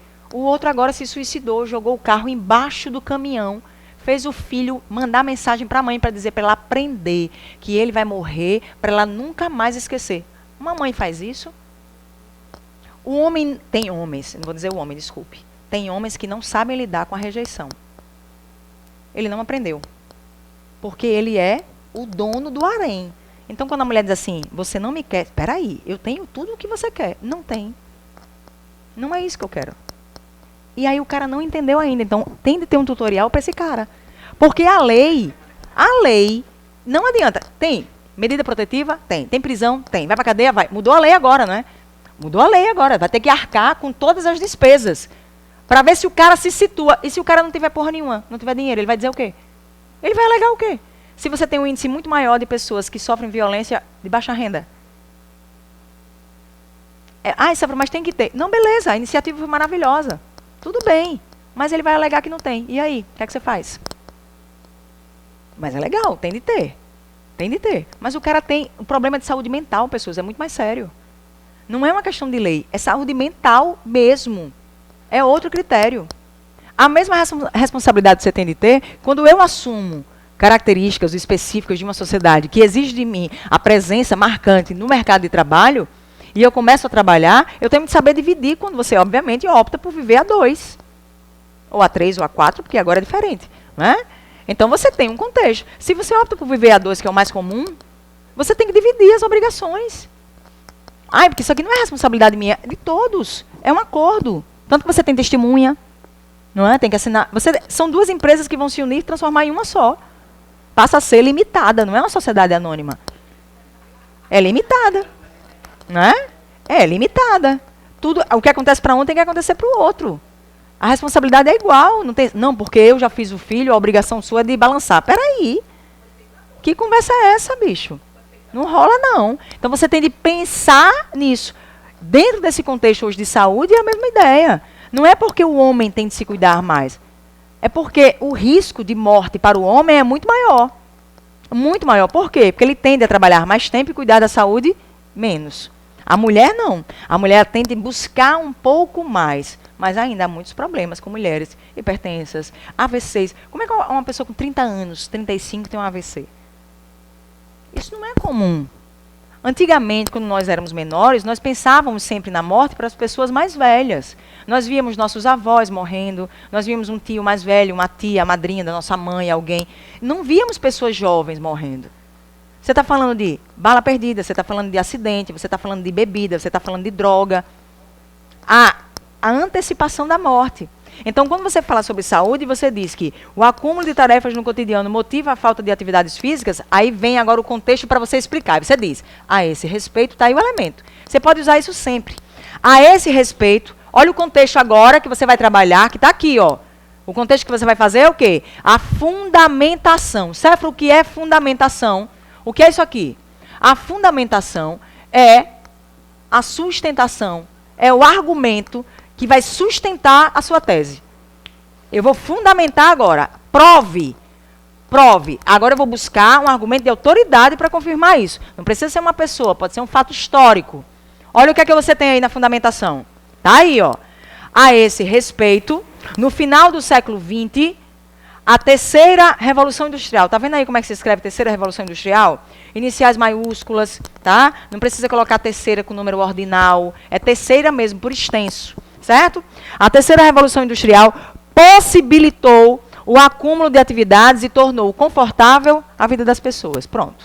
Você fez a fundamentação. Fundamentou. Você falou de quê? Terceira revolução industrial. Ok. O que é que eu preciso agora entrar? Eu vou agora aprofundar isso aqui. A partir do momento que eu vou fazer esse aprofundamento, é agora trazer a minha tese para cá. Eu vou agora sustentar isso, agora eu vou exemplificar, agora eu vou explicar. Pontuei, coloquei o ponto final, Séfora, coloquei. Fiz essa ideia específica da fundamentação, fiz. Onde é que começa o terceiro tópico? Está aqui, ó. Olha o que é que você tem. Todavia, eu tenho de problematizar, amor. Eu tenho de problematizar. Eu tenho de problematizar. Se você não problematizar, não tem argumento. Ninguém argumenta concordando. Não existe argumento concordando com a ideia que está no texto. Só existe argumento se você problematizar. Aí está aqui, ó. Todavia, o excesso de conforto pode ser prejudicial. Sublinha esse verbo aí, o destaque, porque você tem pode ser. Isso é um modalizador de discurso importante. Séfora, porque você não está afirmando. Eu estou trabalhando com a possibilidade. Eu não estou afirmando porque eu não sei. Pode ser. Se você disser que deve ser, ou que é uma afirmação com a qual você não pode se sustentar. Você diz aqui, ó, conforto pode ser prejudicial e tornar sedentários os indivíduos que se apoiam na tecnologia e são indiferentes a caminhadas e outras atividades físicas. Eu posso dizer que o conforto é ruim? Pelo amor de Deus. O conforto é maravilhoso. Se você pratica esporte, por exemplo, em casa, você deita na rede e fica lá, é maravilhoso. Eu estou dizendo para as pessoas que são adversas, que são contrárias aos exercícios físicos. O conforto, ele pode ser prejudicial para aqueles que são sedentários. Que sempre dizem, não tenho tempo, porque eu chego muito tarde, não dá tempo de fazer, eu tenho que acordar cedo, eu trabalho às 9 horas, por que não treina pela manhã? Por que não vai dar uma caminhada logo cedo? Aí você vai, não, porque acordo cedo, fico com preguiça, pronto. É esse conforto que pode fazer com que essas pessoas aqui, que vocês podem se reconhecer nisso, né? Tornar-se sedentários os indivíduos que se apoiam na tecnologia. Porque na tecnologia você vai acompanhando ali tudo. Você não tem tempo, está em casa, o tempo todo no celular. O tempo inteiro na internet. Hoje o celular, ele divide, né? O tempo que você fica em redes sociais, em que você faz algo que é criativo e que outro que você faz pesquisa. Eu acho maravilhoso isso. Faça uma avaliação por semana. Faça uma estatística por mês, como nós, eu estou me incluindo, nós passamos mais tempo em redes sociais. Nós passamos. É fato. Conta. 8 horas? Um dia só? Poxa, que legal. Achei pouco. Eu achei pouco. E 8 horas eu poderia estar dormindo, mas eu estava em redes sociais, ó. Se você fez uma coisa legal, então tá ótimo. Não é? Fora isso, eu não sei. Aí vamos lá. Aí ele diz aqui, ó, bem lindo. Olha só. E são indiferentes a caminhadas e outras atividades físicas. Olha só o que representa o quê? Grande preocupação. Séfora, tem aí um último período. O que é esse último período que você colocou no texto? Que eu tenho de ter todos esses 4 aí, elementos. O que nós chamamos de reflexão crítica. Pessoas, essa daqui é a parte mais importante do seu texto. Isso aqui se chama aquele momento em que você vai mostrar a autoria no seu texto. Reflexão crítica, coloque assim, ó, presença do sujeito autor. Aí você faz, Séfora, o que é sujeito autor? Você, o autor do texto. Você. Você agora, diante dessa fundamentação e diante desse aprofundamento que você fez, falando da tecnologia, porque eu peguei a terceira revolução industrial, não só falei de terceira revolução industrial. Eu falei da terceira revolução industrial e a terceira revolução industrial, ela usa o quê? A tecnologia como suporte. Eu usei a tecnologia como o aprofundamento. E agora eu, sujeita autora do texto, vou fazer uma reflexão que não vai se basear em absolutamente, não é segundo fulano e tal, de acordo com não sei quem. Não, sou eu que vou falar agora. Olha o elemento coesivo que você tem. Diante disso, nesse viés, sob essa visão, tá? Com isso, o elemento que você quiser, tá aí escrito já. Não tem aí? Nesse viés, agora é você. Essa frase aí é você. Você que utiliza. Enquanto o conforto excessivo for a regra, a atividade física será a exceção. Se eu disser que você pode usar para qualquer contexto isso aí, tudo você pode dizer que enquanto isso for a regra, a outra coisa você pode usar para qualquer coisa. Pode usar. Não pode não? Eu estou criando monstros. Não estou? Estou. Mas você pode usar para qualquer coisa. Enquanto o preconceito for a regra, o respeito vai ser a exceção. Eu posso fazer isso para qualquer problema. Qualquer. Enquanto a desvalorização disso for a regra, outra coisa vai ser a exceção. Então, eu trabalho com problemas sociais. Está aqui. A ideia específica é que você tem de comentar o parágrafo. Não pode ser só a ideia de textos que venham de fora. Você é que tem que comentar. Será que eu faço isso 2 vezes? Faço. Qual é o segundo parágrafo que eu vou fazer de argumentação? Eu vou tratar de quê? Eu vou tratar de quê agora? Das doenças. Aí como é que você começa? Um tópico frasal. Aí eu vou falar como aqui no tópico frasal? O que é que eu vou colocar aqui de elemento coesivo? Se eu usei o inicialmente, o que é que vem depois? Posteriormente, em segundo plano, em segunda análise, certo? Em decorrência disso, eu posso utilizar o elemento que vem a mais. É o segundo tópico. Para eu fazer o tópico frasal a respeito de doenças, o que é que você tem hoje? Que o uso excessivo, por exemplo, da tecnologia faz com que as pessoas desenvolvam o quê? Doenças. Doenças. Não tem isso? Posso fazer essa relação, não posso? Então, eu estou dando só a ideia, para vocês tentarem fazer sozinhos depois, tá? Eu faço o tópico frasal. Séfora, eu vou fundamentar essa questão da doença me baseando em quê? O que é que eu poderia usar? Diga aí. Em termos históricos, uma fundamentação, falando sobre doença. O que é que você tem aí? O aumento da obesidade em relação, por exemplo, a quê? O que é que você usa? O que é que você faz? O que é que trouxe?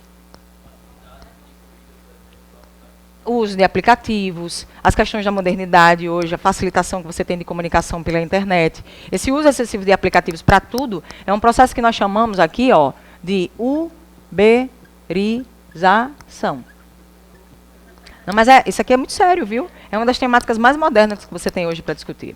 O processo de uberização não é um processo só de pedir comida. É porque aqui também há relações de trabalho, que tem pessoas que estão em completo estado de desemprego e ingressam nesse tipo de mercado de Uber achando que estão trabalhando. Eles não estão, eles estão se ocupando. São os novos empreendedores, né? Mas eu não tenho um novo empreendedor ali. Eu tenho pessoas que são dependentes de um aplicativo, que não têm direito nenhum trabalhista. Foram conquistas lá de 1943, na época de Getúlio Vargas, com a CLT, e eu não tenho direito nenhum. Se eu morrer num acidente, eu não tenho direito a nada. Se eu ficar doente, eu não vou receber nada. Eu não preciso me preocupar com atestado médico, eu não vou ter licença maternidade, eu não tenho licença paternidade, eu simplesmente vou deixar de ganhar dinheiro. Mas quem é que está ganhando dinheiro sempre? A Uber. Sempre. Então, eu não tenho o verdadeiro empreendedor. Então, a falsa ilusão de termos hoje pessoas cada vez mais trabalhando ingressando nesse mercado, faz com que nós tenhamos essa ideia de, eu não preciso ir mais ao mercado, eu não preciso ir mais ao lugar se eu posso pedir. Pode estar chovendo canivete. O cara da moto que se vire para vir deixar. E se ele sofrer um acidente no meio do caminho, você simplesmente vai e pede outro. A frieza da relação, ela está exatamente nesse ponto. Estamos nesse nível. Oi, amor.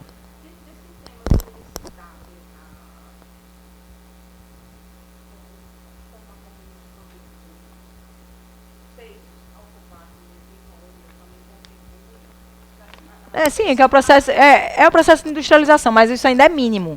Porque como você está falando da ideia de tecnologia, adentrar nesse processo de uberização, ele é muito mais focado. Produtos industrializados, produtos rápidos, fast food, essas coisas, elas fazem parte já de um processo mais comum, certo? Eu posso ser microempresária por causa de fast food. Não posso?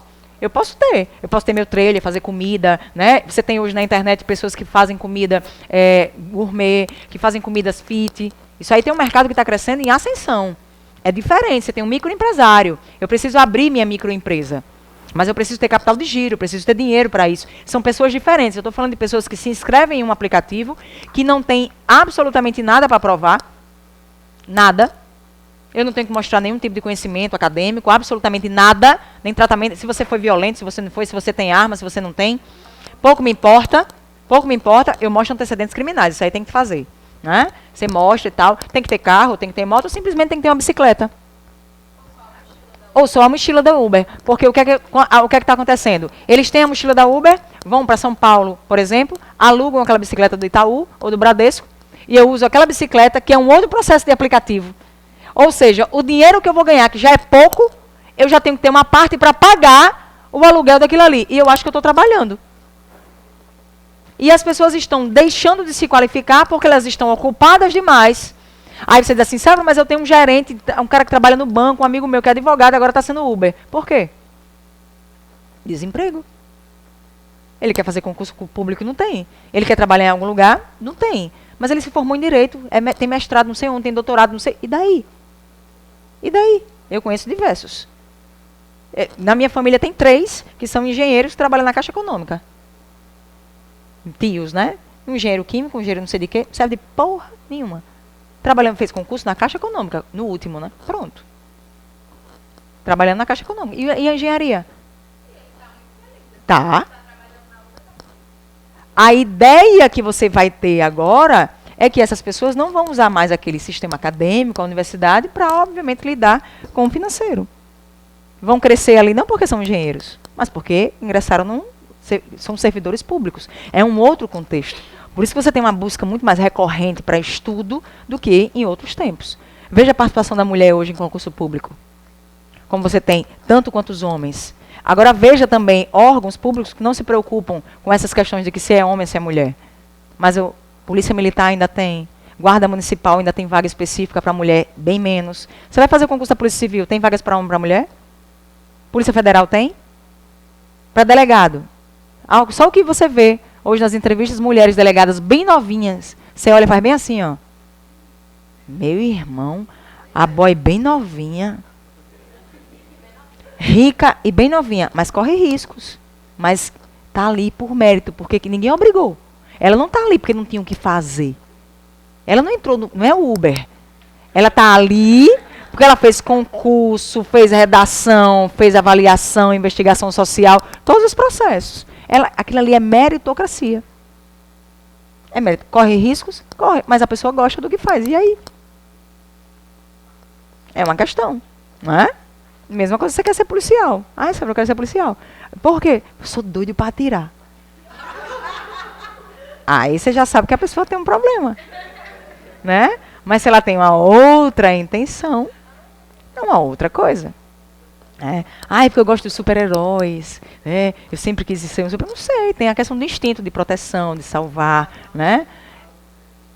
Quero andar com algema. Você pode comprar algema que vende ali nesses lugares, você pode andar com elas sem problema, nem precisa de chave. Não tem problema nenhum, é algema do mesmo jeito. Mas vamos lá. Certo? Aí você tem aí no último tópico, tá? A relação da reflexão crítica. Então você já sabe que o segundo parágrafo, você já iria trabalhar com essa relação específica da tecnologia, entrando nesse processo de uberização, o aprofundamento. Você pode mostrar que as pessoas elas estão desenvolvendo doenças, aí eu tenho que falar de doenças mesmo, hipertensas, certo? E principalmente diabetes. Um número cada vez maior. Pré-diabéticos você tem diversos na idade que nós estamos aqui, viu? 19 e 20 anos, a idade que nós estamos.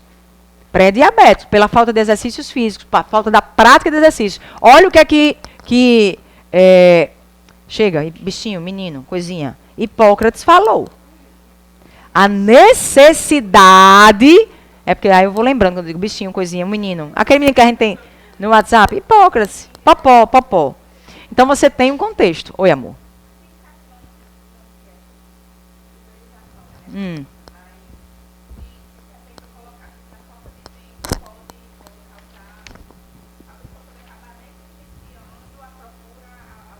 Sim, já. Por esse excesso de trabalho. Né? Você tem essa questão que o excesso de trabalho faz com que você não se preocupe ou produza doenças ou desenvolva doenças que são nocivas à saúde. Isso aí é fato. Agora, dentro desse aprofundamento, você tem que dizer quais são essas doenças. Você tem que, e não vai solucionar a doença, não. Você vai dizer. Você vai dizer o que é. Só. Como é que eu faço a reflexão crítica? Mostre a necessidade das pessoas fazerem exercícios físicos para que você tenha melhores resultados e, consequentemente, vivamos mais. Para que as pessoas tenham melhor qualidade de vida. A qualidade de vida é uma vida saudável, não é com muito dinheiro, não. Porque não adianta você ter horrores de dinheiro e você não ter qualidade de vida. E a qualidade de vida é você poder caminhar, é você poder comprar seu carro, mas você também correr na praia porque você quer. É você poder brincar com seu filho ou não. É você poder praticar esporte, se você quiser, mas porque você tem saúde. Não é só o dinheiro. Excesso de dinheiro também pode levar você a doenças seríssimas. Tem pessoas depressivas, milionárias. E tem pessoas pobres de maré que nunca tiveram nenhuma doença. Você já viu pobre obeso? Você já viu? Tem. E aí, o que é que as pessoas dizem? É bem gordinho, isso passa lá fome? Olha a ignorância das pessoas. Ou então, o contrário, que eu preciso ter pessoas em forma de caveira para dizer que elas estão passando fome. Não é? Teve uma pessoa que disse isso, que eu não vou dizer quem foi, né? Que é bem importante no país. Eu não vejo esqueletos na rua, não é? Então ninguém está passando fome. É o quê? The Walking Dead? É? Tem que ter o cara se arrastando assim, os zumbi, para você dizer que tem alguém passando fome. Como eu não vejo pessoas assim se arrastando com a tigela na mão. Você quer o quê? Vidas secas, é? Eu quero um retrato de vidas secas, assim, a Vitória, Fabiano, o menino mais novo, o menino mais velho, a cabeça bem grande, a barriga bem grandona. Esquistossomose, aquilo ali não é comida não, viu? É doença. Aí é mais sério, a ignorância é pior. E aí vem a parte principal. Vamos lá. Olha aí o que é que você tem dentro desse contexto. Tem problema não, né, do passar da hora? Estão preocupados? Eu só dou aula às 7 horas. Vocês têm o que fazer? Vão fazer comida, levar o menino para a escola, pegar alguém na escola? Não, né? Vai comer pizza depois? Porra, é sacanagem. Eu tenho aula às 7 horas. Aí você fica dizendo essas coisas. Você pode trazer um pedaço para mim, eu aceito, tá? Vamos lá. Pessoas, aí você tem a proposta específica, tá? Que é a conclusão. Essa conclusão, ela tem de ser feita com a breve retomada lá da sua tese. Não esqueça disso. Eu já começo o meu texto fazendo a breve retomada. Porém, o meu texto, quando eu vou fazer o parágrafo de conclusão, qual é a parte mais importante? Qual é a parte mais importante? Eu tenho de ter um elemento coesivo conclusivo. Pessoas, eu tenho de colocar um elemento coesivo conclusivo. Quais são? Portanto, diante disso, logo, então, com isso, o que você quiser, mas tem de ter a característica de uma conclusão. Não vá dizer, podemos concluir então, que isso é o óbvio. Não faça isso não, viu? Podemos chegar à conclusão, deixa de brincadeira. Se é o último parágrafo, você vai fazer o quê? Não precisa colocar a obviedade. Você tem que mostrar uma pessoa já experiente, viu? Você já tem, séculos de história. Séculos. Você já é maceteada, você já sabe.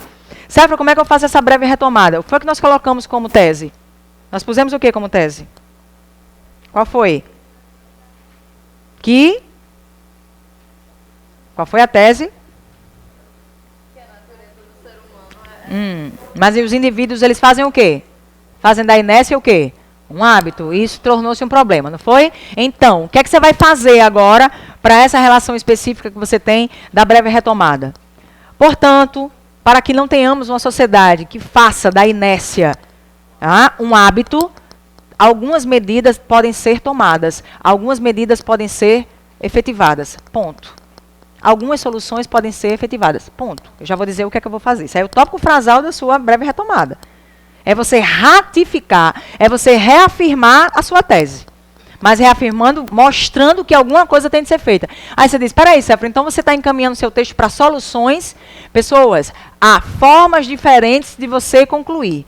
Eu posso concluir citando algumas soluções, se eu assim quiser, ou eu simplesmente posso reafirmar aquilo que eu disse. Certo? Eu posso fazer de duas maneiras. Então, esse tópico 9, que é o o período, certo? É o 9º. Você tem reafirmação da sua tese. Então, como é que eu reafirmo? Eu mostrei as doenças, tá? Eu mostrei. Foi que eu mostrei mais. Que as pessoas, elas não têm aí o desenvolvimento de exercícios, não fazem exercícios físicos pelo excesso de trabalho. Então, o que é que você pode dizer para reafirmar a sua tese? Eu tenho de encaminhar o meu texto agora para um processo que, diante disso, a população precisa ter mais preocupações e, principalmente, o governo tomar iniciativas de informá-las quanto aos problemas que são causados pelo sedentarismo, até porque no Brasil nós temos 62% da população obesa, pessoas cada vez mais jovens morrendo ou desenvolvendo doenças sérias. Pode sugerir, mas uma coisa leve, não precisa entrar em detalhes, não. É uma sugestão. Se você disser que iniciativas da mídia, por exemplo, com o governo, secretarias municipais, já é de bom tamanho. Já é de bom tamanho. As parcerias que você tem hoje. Vamos pensar numa coisa mais legal? Existem empresas hoje, modernas, vamos pensar nisso, que são modernas, principalmente de agências de publicidade e propaganda, que no intervalo dos funcionários dessas empresas, o que é que eles têm? Videogame, máquina de café, máquina de refrigerante, sinuca, cerveja, campo de futebol, minicampo, golfe. Para quê? Ele vem trabalhar, amor, ele vem com prazer. Ele tem aquele horário de intervalo, ele vem com prazer, ele vai tomar aquele café gostoso que está lá na cafeteria. Né? Você trabalha com prazer.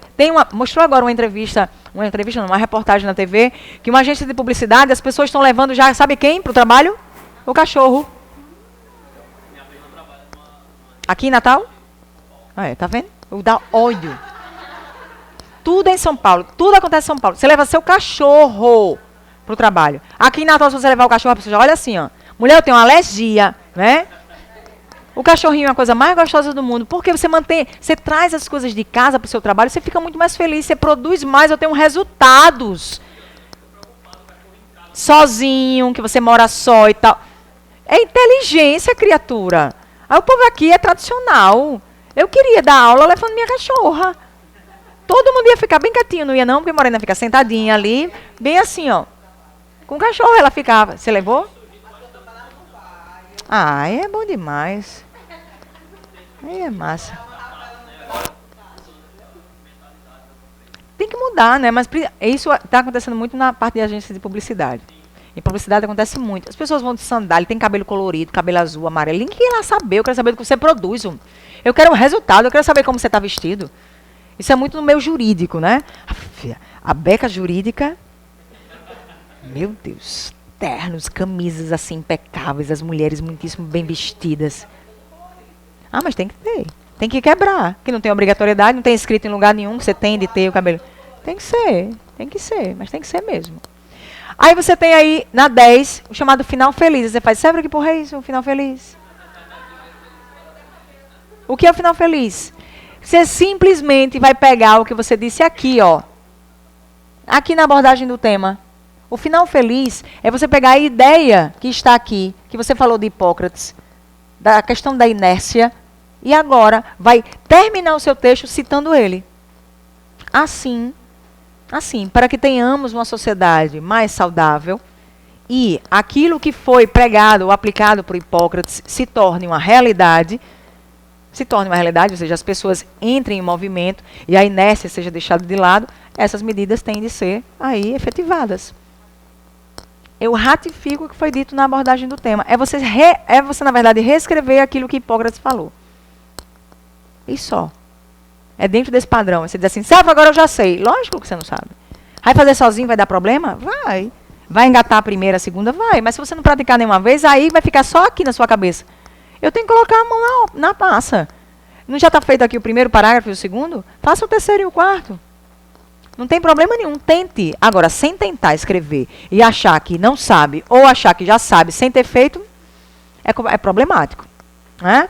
Em outubro, mais ou menos, vai ser, acho que meados de outubro, ou até na segunda semana, eu vou lançar Se Liga na Redação, que é um isolado de redação, mas aí vai ser encaminhado só para a parte da Polícia Civil, né? E aí eu vou fazer isso semanalmente para eu ter tempo de corrigir também, mas tem vagas limitadas, viu? Não vão ter 100 alunos como eu tenho agora, não. No máximo 30 estourando, passando mal. Não, aí vai ser à noite. Eu vou fazer à noite.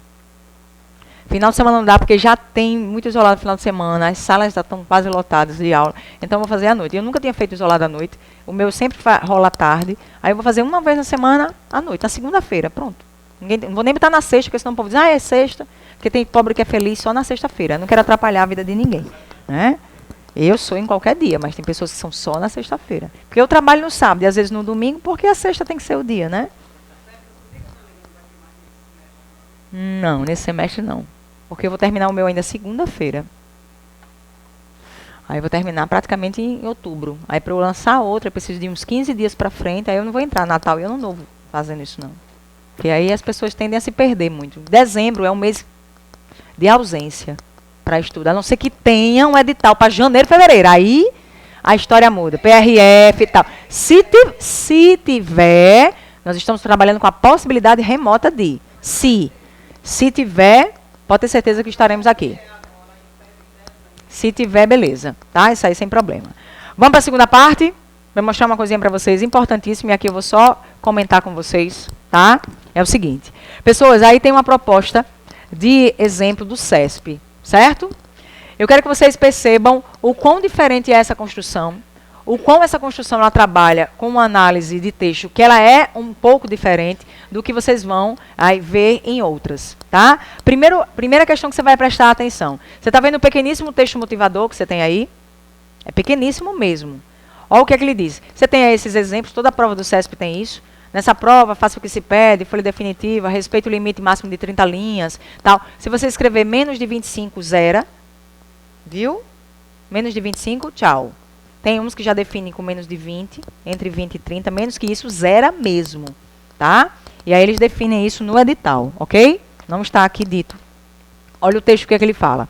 À medida que o crescimento urbano avança, impulsionado ou não por novos investimentos e iniciativas imobiliárias, mais desafios a administração pública e as empresas enfrentam.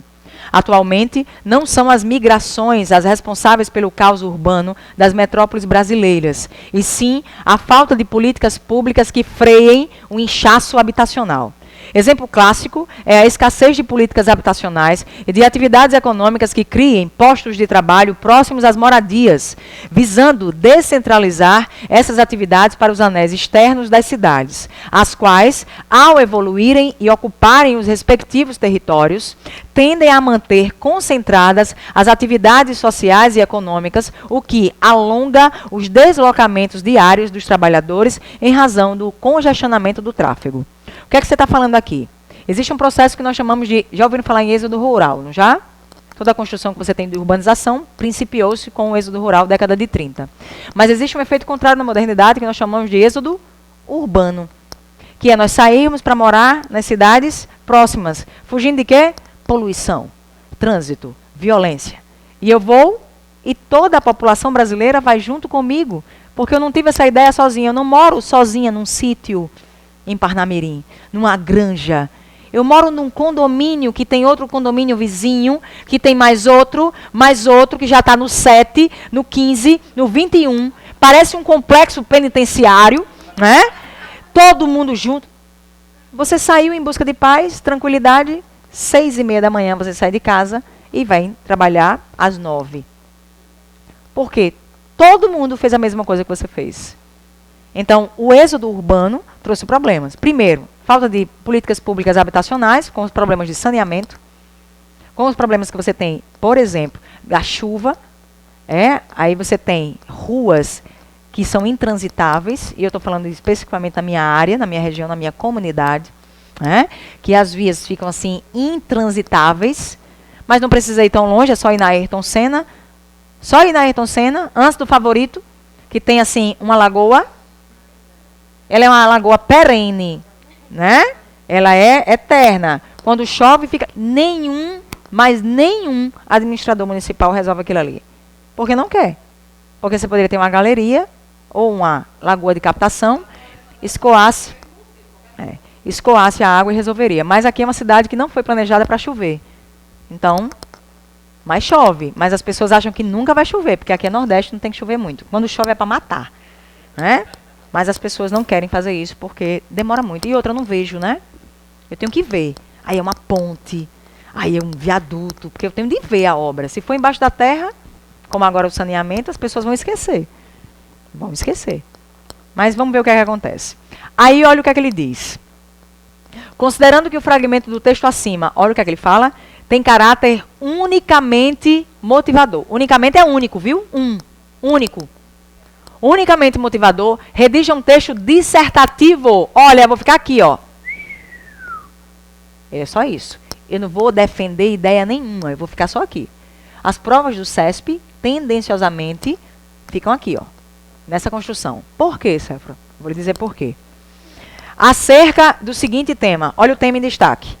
Urbanização da sociedade contemporânea. Olha agora. Problemas, alternativas e desafios. O que é que eu tenho? Causa, efeito e solução. Eu quero as causas, os efeitos e a solução. Quando ele fala de urbanização da sociedade contemporânea, problemas, alternativas e desafios, se fosse só isso já seria fácil, né? Mas aí o CESP facilita mais ainda para você. O que é que ele faz? Ele lhe dá 3 tópicos que você obrigatoriamente tem de responder numa sequência dada por ele, que é exatamente essa. O número 1 que está aí não é número 1 porque apareceu primeiro só não, porque é o primeiro parágrafo. O segundo que está aí é o segundo parágrafo. E o terceiro é o terceiro parágrafo. Aí você diz assim, peraí, Séfora, o texto tem 30 linhas. Eu tenho 3 parágrafos, cada um vai ter quanto? 10. Mas aí se eu não escrever tanto, aí você pode fazer um 4º parágrafo, por exemplo, de conclusão, fazer uma outra retomada, acrescentar um outro exemplo, mas obrigatoriamente eu tenho de ter 3 parágrafos que atendam a essas questões que estão aqui. O primeiro, eu já começo o meu texto assim, não tem essa ideia de abordagem de tema e vem com a tese depois, nada disso, viu? CESP é completamente diferente. Primeiro tópico é exatamente isso aqui. Problemas da administração pública que dificultam a ocupação urbana ordenada. Eu vou citar quais são os problemas da administração pública que dificultam a ocupação urbana ordenada. Eu tenho de fazer isso. Se eu não responder, eu não tenho 6,5 pontos. Porque o meu primeiro parágrafo tem 6,5 pontos. O segundo, mais 6,5 pontos. E o terceiro, mais 6. Aqui o total tem quanto? Eita, que a matemática está ótima. Vamos. Vai chegar. 19 pontos. Aí você disse, a prova vale quanto? 20. 20. Como se fosse 10. E uma de quê? A apresentação do texto. Letra, a questão de legibilidade, paragrafação e margem. Eu já ganho 1 ponto assim. Aí você faz, beleza, então eu posso escrever qualquer coisa que eu já ganho 1 ponto. Não, amor. É depois que ele lê que você ganha esse 1 ponto. Margem, parágrafo e letra legível. Posso escrever com letra de forma há mais de 1 década. Há mais de 1 década. Tem pessoas que têm problema de letra, não é? Problema de letra que eu estou dizendo é algo específico de aquela letra desprovida de beleza interna e externa. É aquela letra que você olha, aí a pessoa faz bem assim.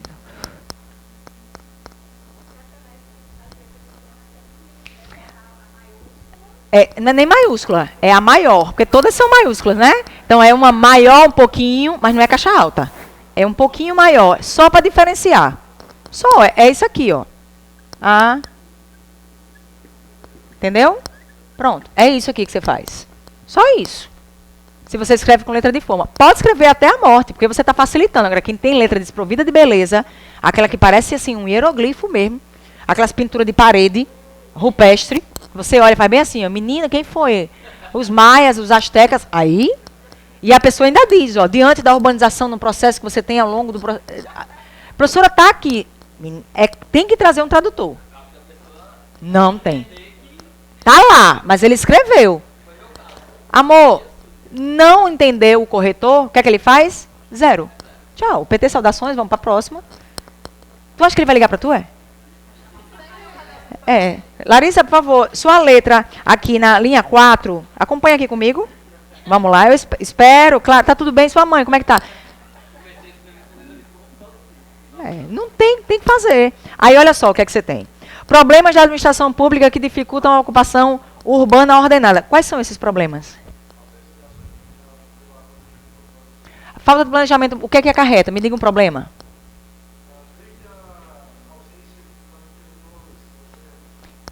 Adentre da história, prática, um exemplo. O problema em si, que eu vejo todos os dias. Que ações? Me dê um. E qual é esse planejamento urbano? Trânsito? Que mais?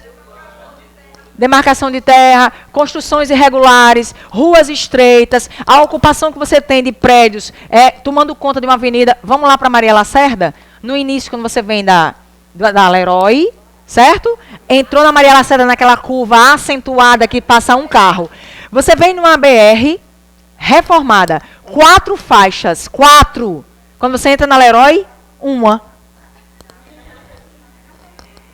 É lindo aquilo ali, não tem marcação nenhuma, a pessoa passa por cima daqueles tijolos, vai não sei o quê. Na frente da escola, no seio, eu dou aula ali, tem uma faixa de pedestre, nunca teve um guarda, nunca. Lá na frente, no Pan-Americano, outra faixa. Lá na frente, um retorno, outro... Cada condomínio tem um retorno naquela avenida. Tá aí. A falta do que você está dizendo. Eu tenho de adentrar nessa falta de plano diretor, as questões administrativas, eu tenho que exemplificar. A partir do momento que eu exemplifico, aí eu mostro o que eu sei, quais são os problemas. Então eu vou mostrar as questões de saneamento, eu vou mostrar as questões de trânsito, eu vou mostrar as questões da falta de planejamento e demarcações de terras, que aí, geralmente as pessoas quando pensam em demarcação de terra, parece demarcação de terra indígena, né? Que só existe ali. Mas as calçadas irregulares causam um transtorno terrível. Terrível. Terrenos que estão ali completamente ociosos, no meio de uma avenida movimentada, que é uma granja. Você já viu? Depois do Extra, tem uma granja que a pessoa não calça de jeito nenhum, não calça. Aí depois vem um condomínio, né? É só areia. Quando chove, pra quem anda a pé, que eu tenho o direito de andar a pé. E eu quero o direito de andar a pé. Eu quero andar a pé, não posso. Quando eu entro, aí entro num rio, daqui a pouco eu saio na calçada. Parece Mario, aquele jogo de Mario, que você tem que pular os obstáculos, fica derrubando a tampinha, entrando num cano, descendo no outro. Ave Maria, ali tá demais. E ali, então, e para você desviar acidentes, é caos. Então, eu tenho de entrar nessa questão. Para eu falar disso aqui, eu não preciso solucionar, não. Eu vou citar.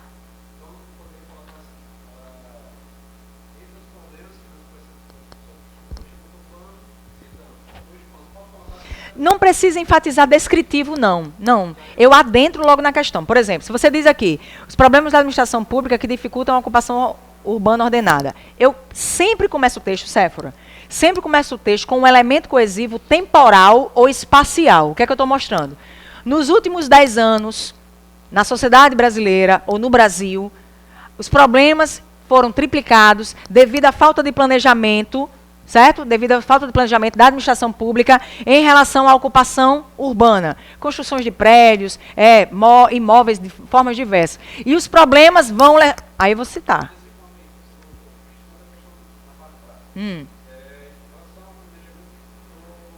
Urbano, sim. A exemplo disso, temos. Exatamente. Eu tenho de entrar no problema. Não posso ficar no superficial plano diretor. Eu tenho que dizer o que é plano diretor. Porque senão você vai ficar na discussão superficial. Tanto que o segundo tópico, ele pede para você agora fazer exatamente isso. Olha o segundo parágrafo, qual é? Alternativas para enfrentar os problemas de mobilidade nas grandes metrópoles. Ou seja, o meu parágrafo anterior tem de ter citado, pelo menos, uma relação com o trânsito. Porque eu não posso chegar no segundo parágrafo e falar das questões específicas da mobilidade urbana sem eu ter citado o problema de mobilidade urbana no meu parágrafo anterior. Eu tenho de lembrar que esses 3 parágrafos principais, eles têm de ornar. Eles ornam. Eu citei aqui, esse complementa esse, e esse aqui complementa os outros 2. Eles fazem isso, ó. Eu tenho que engatar os 3. Igual a cachorro, tem que engatar. Agora eu boto o elemento coesivo para fazer isso aqui, ó. Com isso, ó, se você diz no segundo parágrafo, com isso, há alternativas que possam enfrentar ou que possam solucionar os problemas de mobilidade nessas grandes metrópoles. Iniciativas para melhoria do transporte público, que é caótico devido aos transportes alternativos, assim como o transporte ferroviário, que em algumas metrópoles são de má qualidade, em compensação em outras compensam. Então, eu tenho de mostrar essa questão de informação. Eu tenho de citar isso aí, para eu obter os 6,5 pontos. Uma questão importante. Não. Se eu inverter a ordem desses parágrafos, eu perco a metade dos pontos. A metade, se eu inverter. Tanto que no terceiro ele quer os desafios. Aí ele tem desafios para a defesa social resultantes do crescimento desordenado das cidades. Com isso, aí vem, diante disso, em decorrência disso, os desafios ou a defesa social deve agir de forma a combater esse crescimento desordenado. Para isso, alternativas diversas existem. Medidas assim, assado. Aí agora eu vou mostrar as soluções. É uma prova subjetiva com 3 perguntas que eu vou ter que juntar e formar um texto coeso e coerente. É isso que você vai fazer. A prova do CESP é a mais fácil de todas. Eu considero a mais fácil. Ele diz quais são os parágrafos que você vai escrever. Você não tem que inventar nada. Agora, o problema é quando você tem uma questão mais específica de uma prova em que ele cita uma lei. Por exemplo, as últimas provas da Polícia Civil. Ele enfatizava a lei. Segundo o Estatuto da Criança e do Adolescente, a criança deve ser levada na parte de trás do carro ou junto com os policiais no banco traseiro. Quem pode retirar a criança, o menor, por exemplo, da delegacia? Os pais ou qualquer adulto. Eu tenho de conhecer o Estatuto da Criança e do Adolescente para poder falar sobre isso. A questão é quando ele enfatiza a lei. Mas quando ele fala de problemas diversos, com os quais nós convivemos normalmente, é fácil. Mas quando ele entra na lei, você tem que ter estudado. Porque uma pessoa sem estudar faz isso aqui? Jamais. É uma prova discursiva. Tanto que você não tem no edital do CESP redação. Você tem prova discursiva. É prova discursiva. Não tem o nome redação. É prova discursiva, ou seja, você vai discursar a respeito do tema que ele quer mediante 3, 4 tópicos. Não pode fugir. Aí, tudo isso aqui que eu estou mostrando para você pode até ser pensado, mas é dentro disso aqui. Mas você seguir isso aqui à risca, não segue. Você tem de seguir à risca o que o CESP promulga. Aí é que está a questão. Tanto que essa aqui é a tabela de correção, só para vocês darem uma olhada. Existe o que ele chama de aspectos macroestruturais, estão vendo aí? Que são os critérios de avaliação. Olha o que eu disse para você de um ponto. A apresentação e estrutura do texto. Legibilidade, respeito às margens e paragrafação. Está vendo no tópico 1? Isso aí já tem 10 pontos da nota. Se ela vale 10, é 1. Se vale 20, 2. Certo? E aí vai. Desenvolvimento do tema. Aí você tem os 3 tópicos que eles vão atentar. Seleção dos argumentos, se obviamente necessita de argumento. Sequencialização, coesão e coerência, ou seja, se você obedeceu à sequência dos tópicos. E a última, obediência ao tipo dissertativo, ou seja, o tipo dissertativo é o quê? Aquele texto em que você vai explicar, mostrar. Você não vai narrar. Você não vai contar o que aconteceu com você pessoalmente. Um texto dissertativo não tem marca aqui de pessoalidade. Eu acho, eu penso, eu acredito, vejo que... Não tem. Se você fizer isso, acabou com o seu texto. Acabou.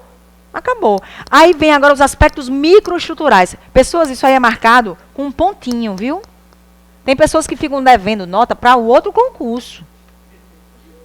Porque, olha só, você tem, no primeiro quesito, grafia e acentuação. Você está vendo aqui da linha 1 até a linha 30? Ele vai marcando em cada linha quais foram as palavras que, por exemplo, apresentaram um problema de grafia ou acentuação. Se não apresentou nenhuma, não tem nenhum pontinho. No segundo, cefra, morfossintaxe. As questões relacionadas, por exemplo, a concordância, regência, a ideia de orações subordinadas, as questões coordenadas, o uso... Aí ele vai marcando. Serve para propriedade e vocabular. Quem usou coisa? Aí daqui a pouco diz a priori, daqui a pouco diz agente. Aí as coisas... Pronto.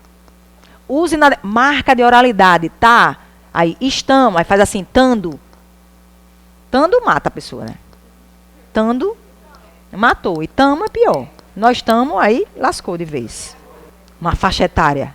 Mentira. Mentira. Tá vendo? Ainda bem que o povo... Mas sabe o que é? Porque assim, eu vou dizer, deixa eu contextualizar. Porque vocês estão bem assim, ó. Teve um menino aqui que ele chegou, foi fazer a prova fora, em outro estado. Ele disse, professora, eu fui fazer a prova, não sei o que e tal. Uma faixa etária de umas 300 pessoas no corredor onde eu estava. Aí eu disse, vige, uma faixa etária de umas 300 pessoas. Aí eu disse, qual a idade? Aí ele fez, o quê? Eu disse, das pessoas. Aí ele fez, quem? Eu disse, não, deixa. Porque eu estava perguntando uma coisa, ele estava perguntando outra, nós não estávamos concatenando. Porque ele queria dizer uma média, né? Olha, eu não sei de onde ele leu a faixa etária, mas ele veio com faixa etária. Aí eu fui perguntar a idade das pessoas, ele não sabia. Não. Eu fui comprar aquelas panelas da... aquela que vende lá na Polishop. Eu comprei só para ver se a bicha não cola mesmo, sabe? Aí eu comprei uma pequena, né? Aí o cara disse assim, olha, mas se você levar a segunda, não sei o que, você paga não sei quanto, leva a terceira com a tampa. Eu disse, querido, sabe o que é? Porque eu comprei aquelas panelas da Royal Prestige. E eu comprei mesmo. Eu dividi em 24 parcelas a perder de vista, não tô nem aí. Comprei todas. Todas as panelas eu comprei. Aí ele fez assim, mas aquelas panelas da Royal Prestige, da Real Prestige, as pessoas não gostam muito não. Aí eu disse, realmente, da Real Prestige, Real Prestígio. Aí ele já mudou a marca, eu disse, beleza. Mas ele não sabe o que é, ele ainda afirmou, isso não presta não, está todo mundo reclamando. Mentira. A bicha é de aço cirúrgico. Aço cirúrgico, diz que ninguém, não presta. Não presta, viu a panela? Ele disse que a boa é lá da Polishop. Eu comprei só para ver o que é que ia rolar. Pessoas, olha, o que é que vocês poderiam fazer? Dar sequência para estudar mesmo, assim, para dar uma treinada com essa parte específica que eu mostrei para vocês dessa temática de sedentarismo. Isso aí seria legal, é uma iniciativa bacana. E aí, no decorrer, nós vamos nos encontrando e aí vocês veem o que pode fazer. Tá? No mais, muitíssimo obrigado pela participação de vocês. Até mais. Valeu!